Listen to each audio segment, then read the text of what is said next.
오늘의 주인공은 네덜란드입니다. 여러분은 네덜란드 하면 무엇이 떠오르시나요? 풍차, 동인도회사, 오렌지 군단 등등 다양한 것들이 떠오를 텐데요. 오늘은 과거 네덜란드는 어떻게 탄생했고 어떻게 17세기를 호령했으며 필립스, 유니레버, 그리고 ASML 등 굴지의 기업들을 어떻게 육성했는지 알아보도록 하겠습니다. 네덜란드. 사실 네덜란드의 역사는 그리 길지 않습니다. 무려 25만 년 전부터 인류가 이곳에 터를 잡고 살기 시작했지만 정작 국가다운 국가가 세워진 건 1581년 네덜란드 공화국이 처음이죠. 그렇다면 네덜란드 공화국은 왜 세워졌으며 그전에는 왜 국가를 이루지 못했을까요? 이는 네덜란드라는 국가명에서 찾아볼 수 있습니다. 네덜란드는 낮은 땅이라는 뜻으로 베네룩스 3국이라 불리는 저지대 국가 중 하나예요. 국토 면적 중 30% 이상이 해수면보다 아래 위치해 있다 보니 농경사회에서 핵심인 농지가 턱없이 부족했죠. 그래서 약 25만 년 전부터 켈트족이 이곳에 살고 있었지만 어디까지나 불악을 이루었을 뿐 국가로 발전하지 못했어요. 그러던 어느 날 네덜란드에 아주 사소하지만 나비효과 같은 일이 생깁니다. 기원전 50년경 로마가 네덜란드 지역을 정복하며 토목 기술이 전파된 거예요. 이 기술이 후에 지금의 네덜란드를 둑과 운하의 나라로 발전시키는 결정적인 계기가 되었죠. 그러나 이건 좀 먼 미래의 이야기고 당시 로마는 이 지역을 별로 중요하게 여기지 않았습니다. 기원 후 4세기 로마는 복잡한 내부 사정과 게르만족의 대이동으로 네덜란드를 떠나게 돼요. 때문에 네덜란드는 또다시 로마 이전처럼 지방별로 각자 소생하기 시작합니다. 그렇다면 네덜란드는 이때부터 쭉 그 누구의 지배도 받지 않았느냐? 물론 그건 아니었어요. 대표적으로 프랑크 왕국이 있었죠. 그러나 초창기의 프랑크 왕국은 동로마 제국의 인정을 받는 데에만 급급했을 뿐 변방이었던 네덜란드에 영향을 미치지는 못했고 대프랑크 왕국을 건설한 샤를마뉴 또한 네덜란드에 충성을 받는 대신 자치권을 인정해주며 지배합니다. 덕분에 네덜란드는 각 지방의 특성을 잃지 않고 독자적인 발전을 이룰 수 있었던 거죠. 이후 네덜란드는 승승장구합니다. 얼마나 승승장구하냐면 중세를 지나 근대 중반에 이르기까지 무려 3번의 기회를 얻고 17세기 유럽의 패권국이 되었죠. 첫 번째는 모직공업입니다. 중세 유럽에서 가장 중요한 산업은 방직공업이었어요. 방직공업은 크게 약물을 사용한 모직공업과 면을 사용한 면직공업으로 나뉘는데요. 모직공업이 면직공업보다 먼저 발전하여 중세에는 베네치아와 피렌체 등 북이탈리아의 여러 도시에서 번성했죠. 그런데 776년 샤르마뉴가 북이탈리아를 정복하자 네덜란드에도 기회가 찾아옵니다. 넓은 평야와 풍부한 물, 그리고 물건을 편리하게 싣고 나를 수 있는 물길, 심지어 양이 사람을 잡아먹는다라는 말이 있을 정도로 양 목축지가 많았던 영국과 가까운 위치까지. 당시 네덜란드는 공업이 크게 발전할 수 있는 조건을 두루 갖추고 있었는데요. 이제 이 두 지역이 같은 제국의 지배를 받게 되자 이를 네덜란드가 자연스럽게 물려받을 수 있게 되었죠. 특히 12세기 무렵 네덜란드의 플랑드르 지역에서 가장 크게 발달하여 전 유럽의 왕족과 귀족의 옷감은 플랑드르에서 난다고 해도 과언이 아니었을 정도였답니다. 산업의 발전은 곧 상업의 발전으로 이어졌고 상업의 발전은 외국과의 무역으로 이어지니 당연히 네덜란드의 도시들은 크게 번창할 수 있었겠죠. 그리고 이러한 발전과 자유로운 문화의 만남은 다양한 계층의 사람들이 마음껏 모여 살 수 있는 네덜란드만의 독특한 분위기를 자아냈습니다. 두 번째는 동맹입니다. 네덜란드의 플랑드르가 유럽 최대의 모직물 공업지대로 발전함에 따라 주변의 저항이 거셌어요. 대표적으로 백년전쟁과 한자동맹이 있었죠. 백년전쟁은 플랑드르의 경제적 동반자 영국과 플랑드르의 정치적 지배자 프랑스 사이에서 벌어진 전쟁입니다. 사실 백년전쟁은 네덜란드에게 있어 정말 뜻깊은 전쟁이에요. 왜냐하면 일부지만 네덜란드의 도시들이 플랑드르를 위해 처음으로 힘을 합쳐 프랑스에 맞서 싸웠기 때문이죠. 왜 그랬을까요? 사건의 전말은 다음과 같습니다. 당시 프랑스의 왕은 필리페 4세로 그는 즉위와 동시에 강력한 통일 정책을 펼치는데요. 이때 필요한 전비를 거두기 위해 샹파뉴 정기시에 대한 증세를 명하죠. 정기시는 영국과 플랑드르 그리고 이탈리아를 잇는 서유럽 최대의 국제시장이었습니다. 1297년 플랑드르가 가혹한 증세에 항의하자 필리프 4세는 즉각 플랑드르 상인들을 체포하고 그들이 갖고 온 상품을 몰수했으며 플랑드르가 영국과 손을 잡고 프랑스를 위협한다고 선전했죠. 이에 플랑드르와 프랑스 간 전쟁이 발발하였고 이후 플랑드르가 영국을 끌어들이며 백년 전쟁으로 이어지게 됩니다. 물론 백년 전쟁은 플랑드르와 정략 결혼을 맺은 부르고뉴가 프랑스와 아라스 조약을 맺으며 다소 허무하게 끝나요. 하지만 지난 수백 년 동안 한 번도 뭉쳐본 적 없는 네덜란드가 처음으로 뭉쳤다는 것, 그리고 아무리 강력한 적일지라도 하나가 되면 승리할 수 있다는 것, 네덜란드에게 있어 백년 전쟁의 경험은 이후 펼쳐질 스페인과의 독립전쟁에서 다시 빛을 발하게 됩니다. 세 번째는 청어산업입니다. 본래 한자는 12세기부터 등장한 독일의 도시상회를 말해요. 그런데 14세기 플랑드르가 모직공업으로 명성을 떨치자 한자들 사이에서 묘한 긴장감이 흘렀죠. 결국 1358년 한자들은 플랑드르에 대한 상업봉쇄를 선언하고 강력한 동맹체계를 구축하며 북방무역을 독점합니다. 플랑드르 하나 잡겠다고 라인강에서 북해를 거쳐 발트해에 이르기까지 무려 70개가 넘는 도시들이 참여했다고 하니 당연히 플랑드르가 맥을 못 추렸겠죠. 그러나 아쉽게도 네덜란드의 천운이 따릅니다.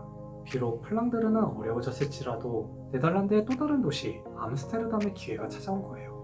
14세기 한자동맹의 최대 수출품 청어가 해류의 변화로 발트해에서 북해로 이동하는 일이 벌어집니다. 덕분에 북해와 인접한 암스테르담도 청어잡이에 나설 수 있게 된 거죠. 그리고 한자동맹이 플랑드르에 대한 상업봉쇄를 내린 같은 해 암스테르담에서 대박이 터집니다. 1358년 빌런 베컬스존이라는 어부가 갓 잡은 청어를 단번에 손질할 수 있는 칼과 소금물에 절여 통에 보관하는 통절임 방법을 고안해낸 거예요. 염장된 청어는 무려 1년간 보관할 수 있었고 이는 냉장고가 없었던 당시엔 굉장히 획기적인 사건이었죠. 그리고 암스테르담은 여기에 더 나아가 청어 통절임의 품질 경영을 실천했는데요. 저장용 통의 재질과 소금의 종류 그리고 그물코의 크기까지 세세하게 정하고 어획기를 한정해 청어 산업의 고부가 가치화를 이끌어냈죠. 품질 경영이라 어떻게 이게 가능했을까요? 네덜란드가 품질 경영을 이뤄낼 수 있었던 가장 큰 이유는 스페인 덕분이었습니다. 1492년 스페인에서 알람브라 칙령으로 유대인들을 추방하는 일이 벌어져요. 그리고 당시 추방된 유대인 대부분이 금융, 상업, 행정의 전문가들이었죠. 이들 중 일부가 자유를 찾아 네덜란드로 오게 되었고 때마침 당시 가장 활발했던 암스테르담의 청어 산업과 마주하게 됩니다. 유대인들은 스페인 북쪽의 바스크 지역에 바다소금이 있었다는 사실을 알고 있었는데요.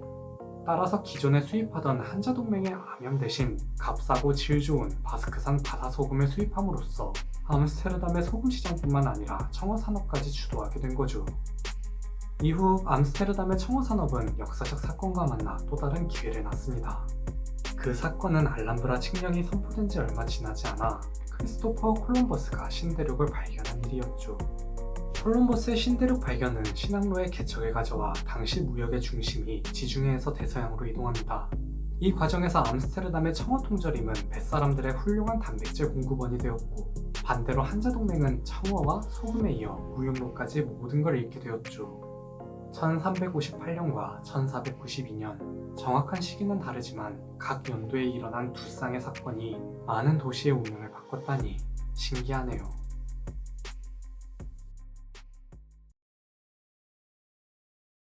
16세기 네덜란드는 투쟁의 역사입니다. 크게 두 가지 사건으로 나눠볼 수 있는데요. 첫 번째는 독립전쟁이죠. 여러분은 네덜란드 독립전쟁에 대해 얼마나 알고 계시나요? 아마 많은 분들이 네덜란드의 독립전쟁은 종교개혁 때문에 일어났다고 배웠을 겁니다. 반은 맞고 반은 틀려요. 그러면 나머지 반은 뭘까요? 그건 바로 세금입니다. 플랑드르가 정략 결혼을 통해 부르고뉴 공국으로 편입되었다고 했죠. 그 이후 부르고뉴는 합스부르크 가문과 또다시 정략 결혼을 맺어요. 그리고 합스부르크 가문은 스페인과 정략 결혼을 맺습니다. 합스부르크는 결혼한다. 피 흘리는 전쟁이 아닌 평화로운 결혼으로 세계를 정복한 합스부르크 제국이 출범한 거죠. 그리하여 네덜란드는 스페인 문화권에 편입되었고 1519년 카를 5세가 신성로마 제국 황제의 자리에 오르자 두 나라 간 갈등이 시작되었습니다. 카를 5세, 그가 황제로 지낸 16세기의 스페인은 혼란 그 자체였어요. 겉으로는 식민주의로 금과 은이 넘쳐 유럽 최대의 부를 거머쥔 것처럼 보였죠. 그러나 실상은 처참했습니다. 이미 2차례에 걸쳐 이슬람 및 유대인들을 추방해 목축을 제외한 모든 경제 기반이 무너졌고 내부 반란과 종교개혁 그리고 주변국들과의 전쟁이 끊이지 않았으며 정치적 통합을 위해 내세운 카톨릭이 경제적 유인에 의해 점점 탐욕적으로 변질되어 가고 있었죠. 무엇보다 황제로서 그의 입지 또한 탄탄하지 못했는데요. 기본적으로 제국민들은 네덜란드 출신의 이방인 황제에게 그다지 호의적이지 않았습니다. 때문에 그는 이 모든 걸 해결하기 위해 비장의 카드를 꺼냈으니 그건 바로 증세였죠. 마침 그의 고향인 네덜란드가 충분히 부유했고 자신은 이곳에 과세할 권한을 갖고 있었으니 자기 지갑처럼 꺼내다 쓰기 시작한 거예요. 당연히 네덜란드는 저항했고 이는 1539년 폭동으로까지 번지게 되었으며 이에 카를 5세는 네덜란드를 이교도의 소굴로 낙인 찍어 무차별적으로 진압하기에 이릅니다. 네덜란드와 스페인 간 갈등은 카를 5세의 장남 펠리페 2세가 스페인 왕위를 이으며 극에 달합니다. 그는 네덜란드를 아버지 때보다 더욱 노골적으로 괴롭혔는데요. 증세를 더 늘린 것은 물론이요, 자신의 누이를 네덜란드의 총독으로 보내 그동안 암묵적으로 보장되었던 자치권을 침해하기 시작했죠. 게다가 네덜란드에 주둔한 스페인 군대가 봉급을 제때 받지 못하게 되자 현지인들을 약탈하는 일까지 벌어졌으니 이곳에 살아가는 사람들은 더 이상 참지 않았습니다. 성상 파기 운동. 네덜란드 신교도들이 전역에서 들고 일어나 저지대의 모든 성당과 성상을 때려 부수기 시작한 거죠. 그래도 반란 초기 네덜란드의 귀족, 빌럼, 라모랄, 몽모랑시 3인방은 스페인과 반군 사이를 중재하고자 나섰는데요. 하지만 펠리페 2세는 알바공을 플랜드런의 총독으로 임명하였고 알바공은 피해 법정을 단행하며 무려 18,000명을 처형했습니다. 문제는 처형된 이들 중 라모랄과 몽모랑시 두 사람도 포함되었는데요. 특히 3인방 모두 독실한 카톨릭 신자였음에도 불구하고 사형당했다는 건 더 이상 네덜란드의 독립전쟁이 종교만의 문제가 아니라는 것을 알 수 있는 대목이죠. 여하튼 3인방 중 유일하게 살아남은 빌럼은 그대로 개신교로 개종했고 네덜란드 공화국을 건국하여 독립전쟁을 이끌었습니다. 두 번째는 무역전쟁입니다. 혹시 암스테르담은 청업에 의해 건설됐다는 말을 아시나요? 그만큼 암스테르담의 청어산업이 네덜란드에 큰 부를 가져다 줬다는 말이에요. 그 규모가 어느 정도였냐면은 암스테르담이 청어뼈 위에 건설되었다면 네덜란드는 암스테르담 위에 건설되었다 해도 과언이 아닐 정도죠. 물론 암스테르담이 청어잡이로만 성공을 거둔 것은 아닙니다. 당연한 얘기지만 아무리 좋은 상품일지라도 만들기만 해서는 부자가 될 수 없거든요. 그래서 암스테르담의 유대인들은 자신들의 상품을 직접 팔기 위해 새로운 형태의 화물선을 개발합니다. 그건 바로 1594년에 등장한 플루트선이었죠. 플루트선은 당시의 시대 배경을 잘 드러낸 배예요. 이는 플루트선의 모양을 자세히 살펴보면 알 수 있습니다. 첫 번째로 바닥이 평평하죠. 우린 이걸 평저선이라고 불러요. 당시 전 세계를 통틀어 평저선을 채택한 국가는 한국과 네덜란드밖에 없었습니다. 왜냐하면 평저선보다 첨저선이 훨씬 빠르거든요. 그렇다면 도대체 네덜란드는 왜 평저선을 택했을까요? 그 이유는 간단합니다. 더 저렴했기 때문이죠. 첨저선은 가장 먼저 용고를 지지해줄 받침대를 만들고 그 위에서 배를 만들다 보니 제작이 어려워요. 반면 평저선은 용골이 필요 없어 맨바닥 위에 바로 만들 수 있으니 비교적 제작이 쉽죠. 때문에 평저선 한 척을 만드는 데 드는 비용이 대략 첨저선의 60% 정도였다고 합니다. 간단하게 비교해보자면 첨저선 5척을 만들 때 평저선은 7척이나 만들 수 있는 거죠. 더욱이 네덜란드 앞바다에는 한국의 서해안처럼 바덴해라고 하는 전 세계적인 갯벌이 있는데요. 즉, 비용과 환경적 요인을 분석해본 결과 썰물 걱정이 없는 평저선이 네덜란드 무역에 훨씬 유리했습니다. 두 번째로 선체가 배불뚝이 모양이에요. 마치 도자기 같죠? 플루트선이 이런 모양을 갖추게 된 가장 큰 원인은 통행세 때문인데요. 1429년 스칸디나비아 3국의 공동군주 포메라니아 에리크는 외래순 해협을 통과하는 외국 선박에 통행세를 부과했습니다. 이는 1857년까지 무려 3세기 동안이나 이어졌죠. 당시 통행세는 갑판의 크기에 비례해서 부과되었는데요. 관세가 아니라 통행세라. 게다가 기준이 갑판의 크기라니. 도대체 왜 이런 기준을 잡은 걸까요? 이유는 간단합니다. 당시 선박의 대부분이 큰 갑판을 가지고 있었기 때문이죠. 대항해 시대에는 화물선이 많은 만큼 해적선도 많았어요. 그래서 많은 배의 양옆은 대포로 가득 차 있죠. 그런데 이는 한 가지 어마무시한 딜레마를 가져왔는데요.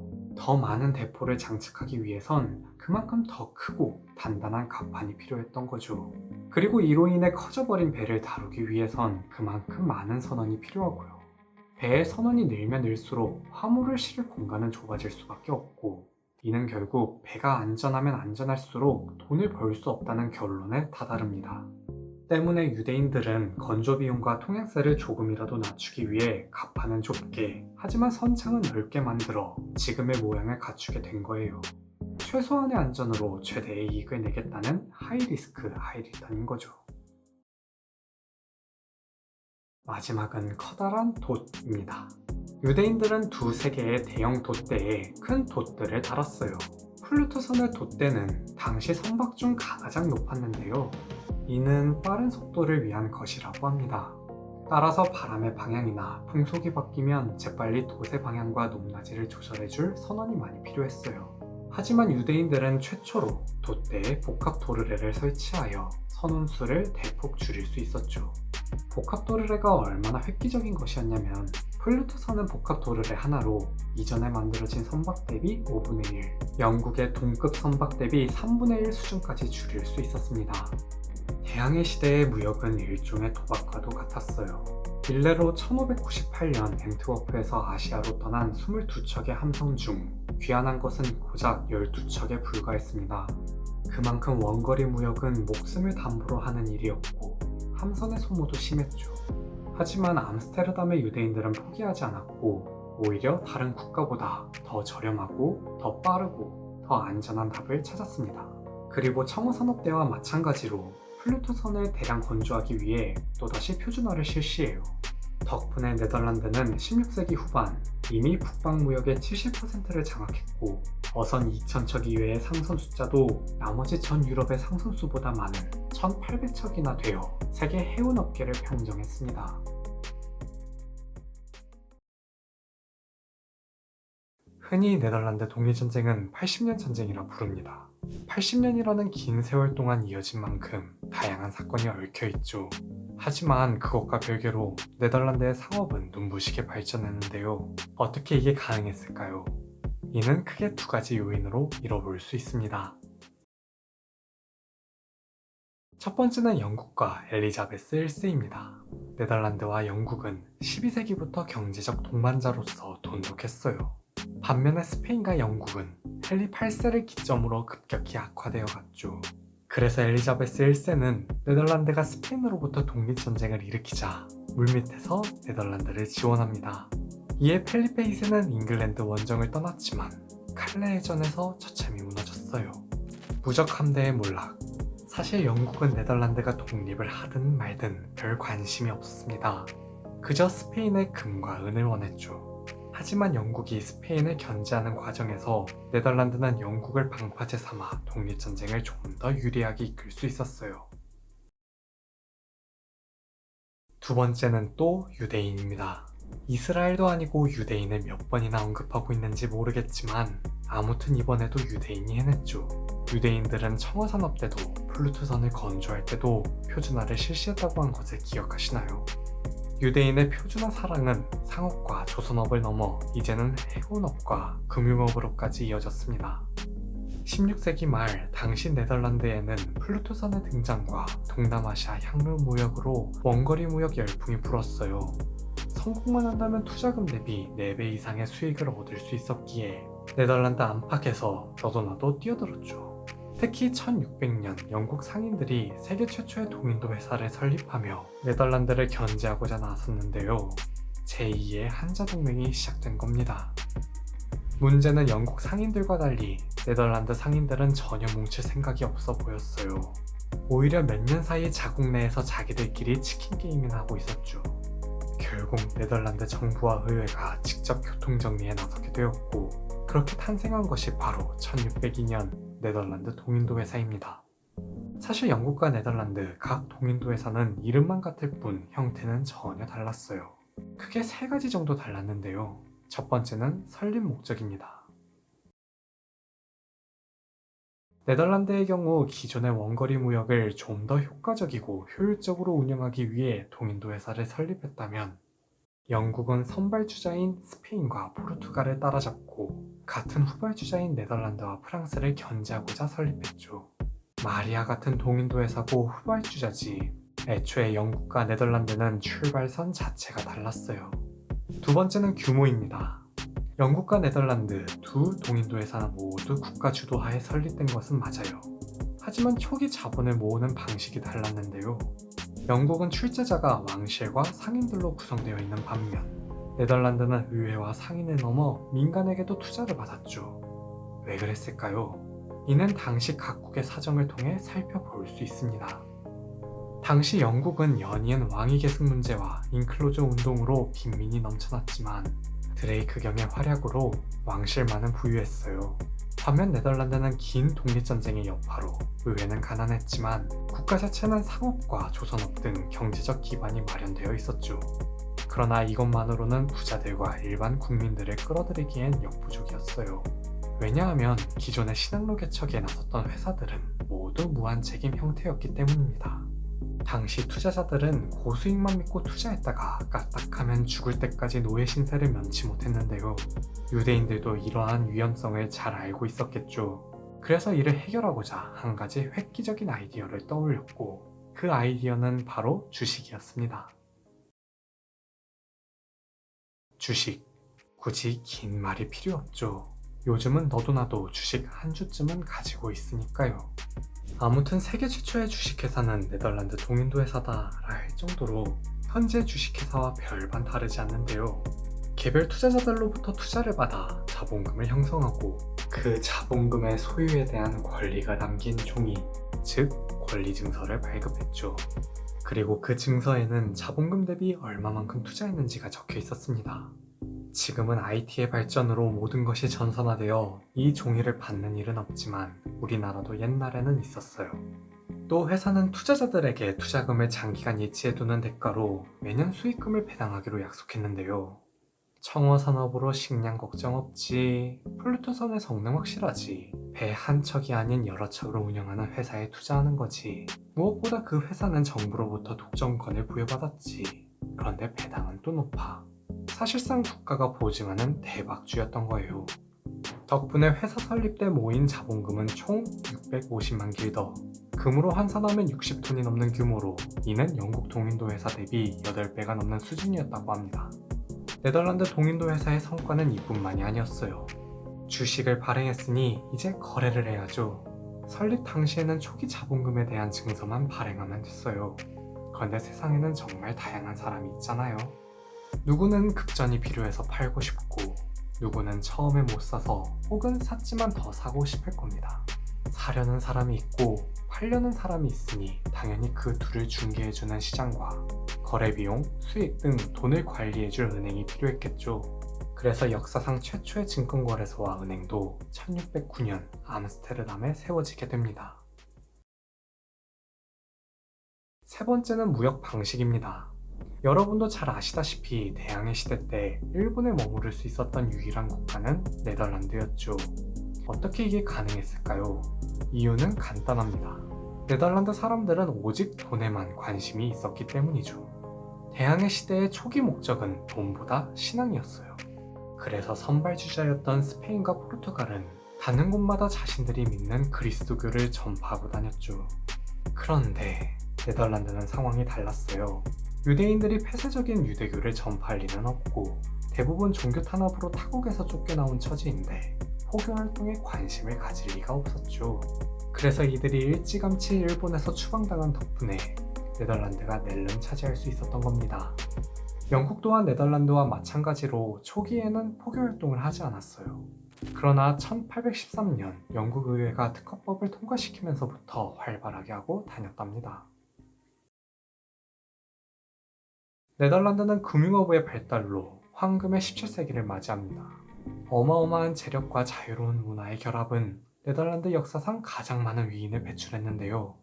특히 스피노자, 렘브란트 등 걸출한 인물들이 이 시기에 탄생했고 데카르트 같은 위대한 학자들의 안식처를 제공했죠. 즉, 문학, 미술, 건축, 자연과학 등 다방면에서 빛을 발했던 제2의 르네상스 시대가 네덜란드에서 펼쳐진 거예요. 물론 이 황금기는 그리 오래가지 못했습니다. 급격한 발전 이면에는 늘 부작용이 따르는 법. 네덜란드에도 겨울이 찾아왔죠. 고배당 저금리. 처음에는 좋았어요. 동인도 회사의 활약 덕분에 네덜란드 경기는 호황 그 자체였죠. 그런데 너도 나도 큰 돈을 만지게 되자 사람들은 점차 부동산에 눈을 돌렸습니다. 특히 신흥부자들의 대저택 수요가 가장 높았죠. 문제는 네덜란드 지형 특성상 건물은 크게 지어도 정원은 불가능했는데요. 따라서 이들은 작지만 화려한 정원을 원했고 당시 가장 아름답기로 소문난 꽃 튤립을 심기 시작합니다. 원래 튤립은 유럽에 존재하지 않는 꽃이었어요. 원산지는 오스만 제국으로 1593년이 되어서야 네덜란드에 처음 들어왔죠. 당시에는 부호나 식물 애호가만이 튤립에 관심을 보였는데요. 그런데 얼마 지나지 않아 튤립 알뿌리에 튤립 브레이크 바이러스가 감염되는 사건이 벌어집니다. 단색의 평범했던 꽃이 점점 둘 이상의 색을 띠더니 심지어 불꽃 무늬를 뽐내는 등 바이러스가 품종의 개량화를 이뤄낸 거예요. 더욱이 이 바이러스는 튤립이 알뿌리 상태일 때만 영향을 주어 만개하기 전까지는 어떤 무늬와 색깔을 타고날지 알 수 없었는데요. 그야말로 17세기판 랜덤박스의 탄생이었죠. 여러분이라면 만원 주고 산 튤립 9군이 5,200만원이 될 수도 있다면 어떻게 하시겠습니까? 튤립법을 초창기 시절 튤립 9군은 대략 11기더에 거래되었어요. 당시 일반 가정의 연평균 생활비는 300길더 정도였죠. 쉽게 말해 9군 하나 사서 대박나면 못해도 온 가족이 15년 넘게 놀고 먹을 수 있었던 겁니다. 인생 한방, 일확천금, 인생 역전. 이미 동인도 회사의 주식은 오를 대로 올랐겠다. 꽃 한 송이에 울고 웃는 인생을 건 도박이 시작된 거죠. 여러분도 잘 아시다시피 튤립 버블의 말로는 말 그대로 폭망했어요. 공급은 한정적인데 수요는 몰리고 안 그래도 뜨거운 시장에 은행과 증권거래소는 파생 상품이라는 장작을 들이부었죠.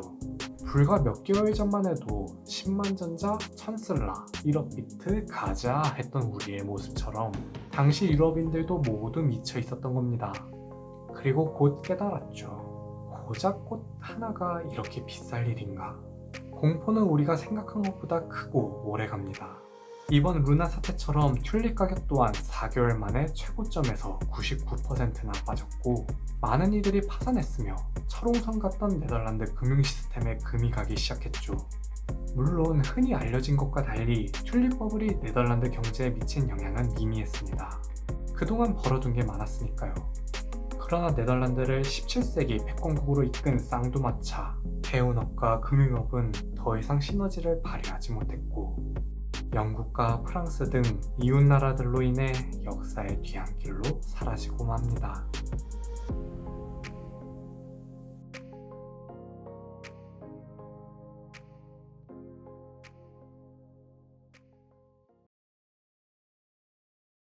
눈부신 17세기 이후 네덜란드는 곧바로 암흑기를 맞이합니다. 빛과 어둠이 함께하듯 네덜란드에도 짙은 어둠이 드리워진 거죠. 그리고 그 어둠을 선사한 이들이 있었으니 그들은 바로 크로멜과 루이 14세였습니다. 사촌이 땅을 사면 배가 아프다고 영국과 프랑스에게 네덜란드는 눈엣 가시 같은 존재였어요. 그래서 영국의 호국경 올리버 크로멜은 항해 조례를, 루이 14세는 전쟁을 통해 네덜란드를 고립시켰죠. 네덜란드의 순환 시대는 여기서 그치지 않았습니다. 영란전쟁과 불란전쟁 등 숱한 전쟁도 버텨낸 네덜란드지만 결국 1793년 프랑스 혁명군에게 무릎을 꿇고 말았거든요. 이후 네덜란드는 나폴레옹과 히틀러에 의해 식민지와 분단의 아픔을 겪어야 했습니다. 이 부분은 우리나라와 참 많이 닮았네요. 이처럼 국가의 관점에서는 말도 많고 탈도 많은 역사를 지닌 네덜란드지만 놀랍게도 경제의 관점에서는 썩 그리 나쁘지 않았는데요. 왜냐하면 이 암흑같은 시기 동안 현재 전 세계에 내로라 할 수 있는 굴지의 기업들이 탄생했기 때문이죠. 어떻게 이게 가능했을까요? 이는 당시 탄생한 기업들의 배경을 통해 살펴볼 수 있습니다. 유니레버, 굉장히 유명한 회사죠. 지금도 무려 190여 개국에서 400개가 넘는 브랜드로 그 위엄을 뽐내고 있습니다. 그런데 많은 사람들이 유니레버를 미국 또는 영국 기업으로 알고 있더라고요. 지금에 와서야 영국으로 통합되었지만 사실 시초는 네덜란드입니다. 유니레버라는 이름 자체가 네덜란드의 마가린 유니와 영국의 리버 브라더스가 합쳐진 거거든요. 그래서 유니레버의 정확한 명칭도 유니레버가 아닌 유니리버입니다.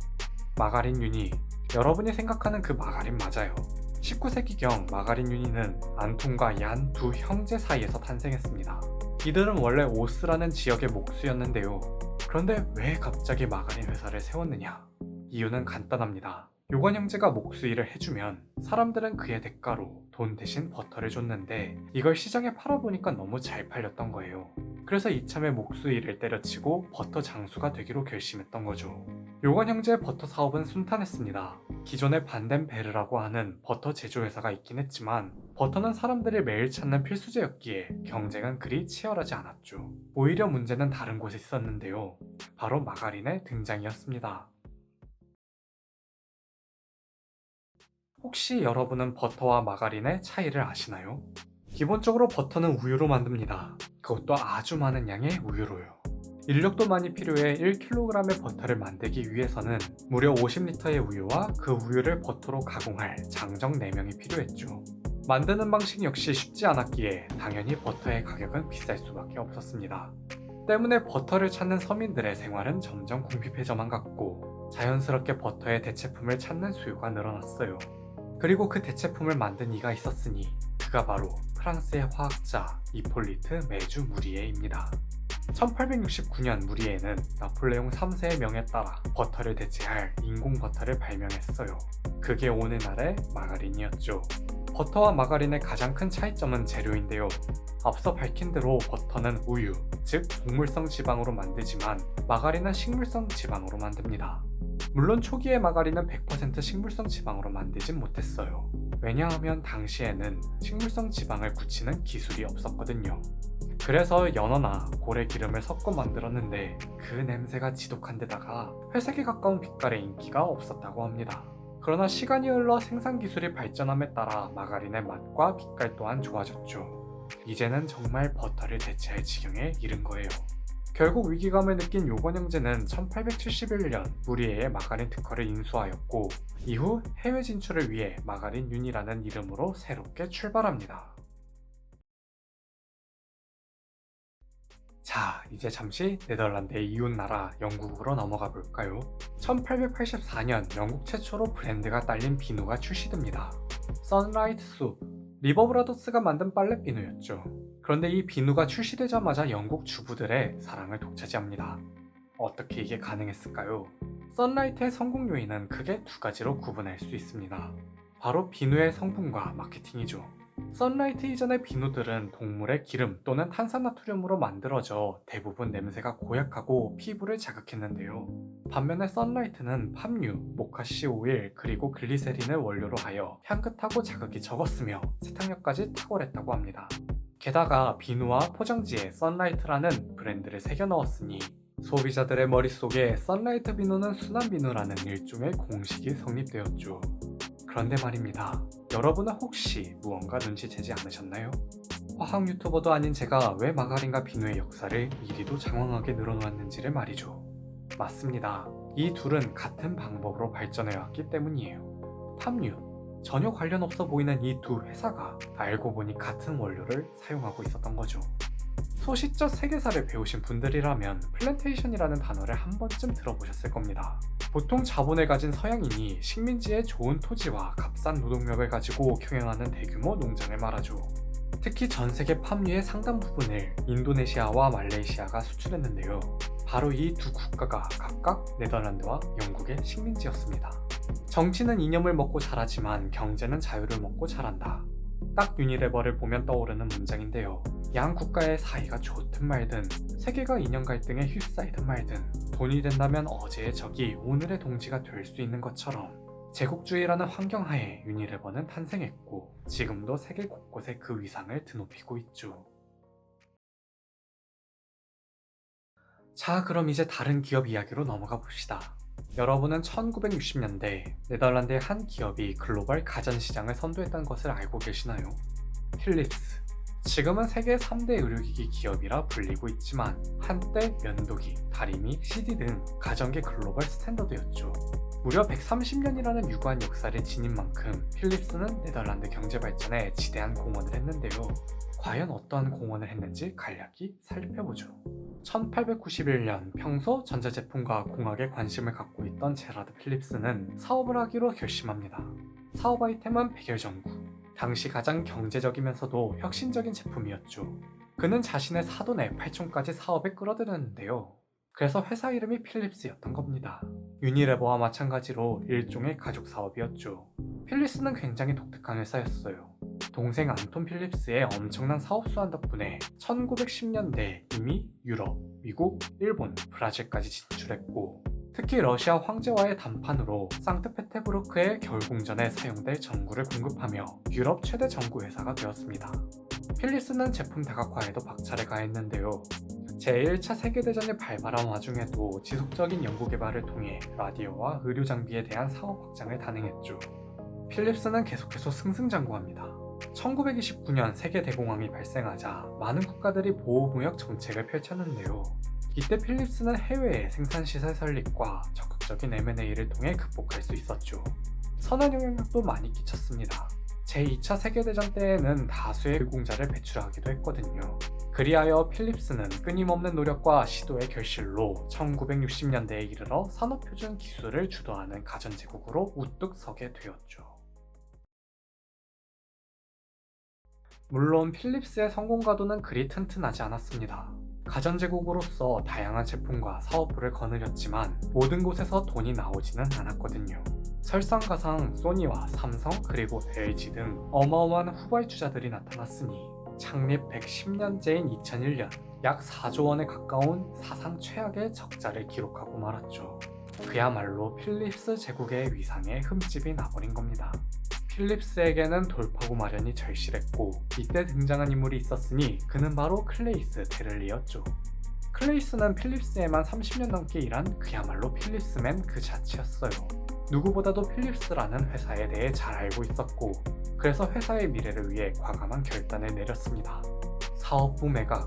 그는 매출이 커도 수익성이 나쁘면 과감히 접는다는 원칙하에 음반, 백색가전, 휴대전화 산업에서 철수했고 특히 차세대 먹거리 중 하나인 반도체 사업까지 정리해버렸죠. 이러한 그의 결단은 회사의 빠른 회복에 도움이 되었는데 문제는 당시 포기한 반도체에서 현재 필립스 시총을 훨씬 능가하는 기업들이 탄생했습니다. 여러분은 반도체 하면 뭐가 떠오르시나요? 삼성, TSMC, 인텔, 애플. 제4차 산업혁명의 도래함에 따라 더 이상 반도체는 그저 PC나 스마트폰에만 사용되는 부품이 아닙니다.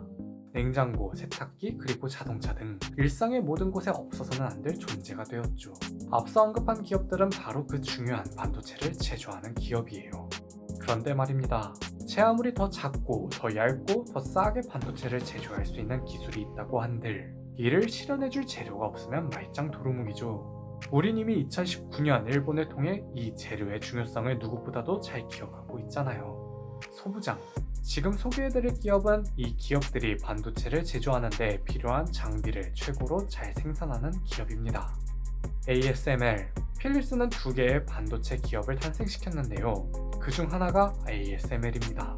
요즘도 4나노니, 3나노니 누가 더 정밀한 반도체 칩을 제조하느냐에 주목하던데 그 정밀한 작업을 가능하게 만든 기업이 바로 ASML이죠. 반도체에 대한 내용은 다른 영상에서 자세히 다루고 있으니 넘어가겠습니다. 아무튼 이 ASML의 기술력이 얼마나 뛰어나냐면요. 1년에 40여 대 생산, 대당 2천억 원이라는 어마어마한 배짱 장사를 보여도 갑인 반도체 제조기업들은 군말 없이 줄을 서는 그야말로 슈퍼을 반도체계의 명품이라 불리고 있죠.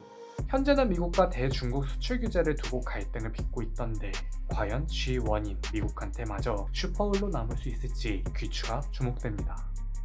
필립스가 탄생시킨 두 개의 반도체 기업 중 다른 하나는 NXP예요.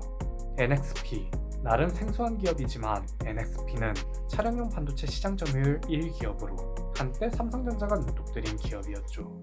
이처럼 필립스는 19세기부터 20세기까지 네덜란드의 경제 중 전자산업을 책임져 왔고 ASML과 NSP 등 네덜란드 반도체 기업들이 그 명맥을 이어가고 있습니다. 나는 인간의 행동들에 관해 조롱하거나 슬퍼하거나 경멸하지 않고 오직 이해하고자 하였다. 네덜란드의 철학자 스피노자가 한 말이죠. 제가 세계경제사 시리즈의 첫 주인공으로 네덜란드를 꼽은 이유는 자본주의가 네덜란드에서 시작되었다고 생각하기 때문입니다. 지금까지 우린 네덜란드의 경제사에 대해 정말 많은 이야기를 나눴습니다. 네덜란드와 유대인과의 관계, 인간의 탐욕에서 싹튼 튤립버블, 이데올로기를 뛰어넘은 돈의 힘 등등. 여러분은 이 속에서 무엇을 이해하셨나요?